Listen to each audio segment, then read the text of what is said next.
হয়ে গেছে তোমাদের সবার শান্তি?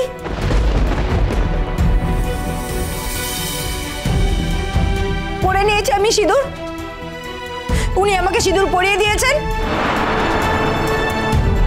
ব্যাস, জেনে রাখো এখন থেকে আমি ধর্মতো ডক্টর সাক্ষ্য চ্যাটার্জির বউ।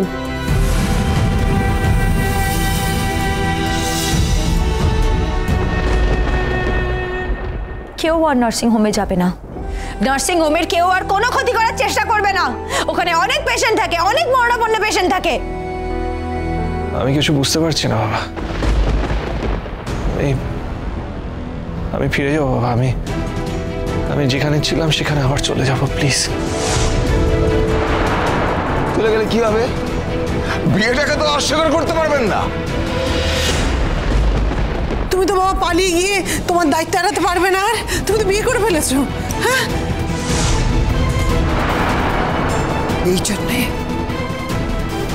এই জন্য আমি সেদিন টাকার কথা বলেছিলাম। দায়িত্ব না, দায়িত্বের কথা আসছে। সিঁদুর পরিয়েছে তো কি হয়েছে?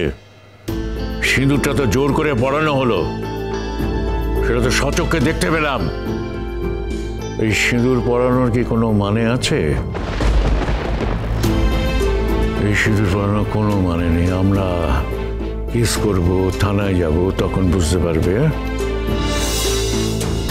সিঁদুরটা মুছে ভালো, সিঁদুরটা মুছে ভালো, সিঁদুরটা মুছে ভালো।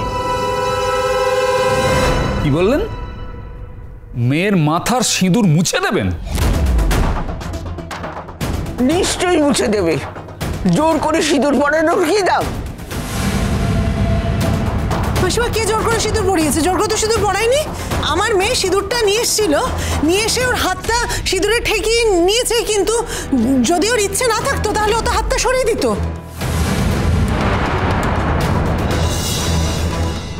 কই, ও তো হাত সরায়নি। হ্যাঁ, এখানে সবাই দেখেছে তো। হ্যাঁ, দেখেছো তো তোমরা। ওই ছেলে আমার মেয়েকে বিয়ে করছে, তোমরা সবাই দেখেছো তো। এখন বিয়ে হয়ে গেছে। এখন আমাদের নিয়ম মতে এখন ওই গঙ্গা পাড়ে গিয়ে মন্দিরে আবার আমার মেয়েকে ওই ছেলে সিঁদুর পরাবে। ব্যাস, হ্যাঁ, বিয়ে হয়ে যাবে। হ্যাঁ, একদম বাজে কথা বলতে এসো না। আর একটাও বাজে কথা নয়।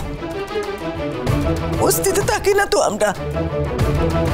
একটা মাত্র ছেলে, আমার একটা মাত্র ছেলে। আমি কিছুতেই তার বিয়ে এভাবে হতে দেব না। হতে পারে না।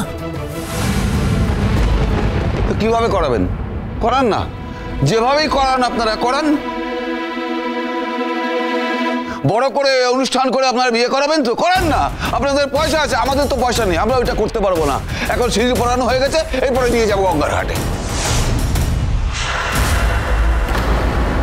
বাবা, এই লোকদের তুমি ভালোবাসতে?